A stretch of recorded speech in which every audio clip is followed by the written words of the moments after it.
तेल्हारा तालुक्यातील शिरसोलीच्या भूतकाळाला मराठ्यांच्या झुंजार लढाईचा इतिहास असताना भारतीयांना याचा विसर पडला आहे. मात्र विदेशी संशोधकांना तो विसर अद्यापही पडला नसल्याचे पुन्हा एकदा सिद्ध झाले आहे.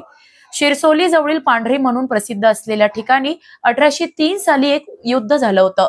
त्यामध्ये इंग्रजांचं नेतृत्व लॉर्ड ऑर्थर वेलेस्ली आणि स्टीव्हन्सन यांनी केले होते, तर मराठ्यांचे नेतृत्व सरदार दौलत शिंदे व रघुजी भोसले यांनी केले होते.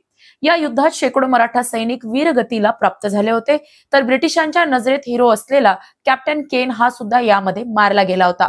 या युद्धात मराठ्यांनी विजय मिळवला होता. इंग्रजांनी त्या काळी कॅप्टन केन यांच्या स्मृतीत पांढरी या ठिकाणी समाधी बांधली होती. या समाधीचे दर्शनाकरिता व संपूर्ण इतिहास जाणून घेण्याकरिता आजही विदेशी संशोधक येत आहेत. यावर्षी सुद्धा काही संशोधक या ठिकाणी आल्याचे दिसून आले. त्यामध्ये बेनेडिक्ट मार्क गार्डन हे 3 ब्रिटिश, तर एलिसन ऑस्ट्रेलिया व लान हे कॅनेडियन इतिहास संशोधक होते. त्यांच्याकडे संपूर्ण नकाशासह सर्व दस्तऐवज होते आणि त्यांनी या भागाचे चित्रीकरण सुद्धा केले, अशी माहिती येथील गावकऱ्यांनी दिली.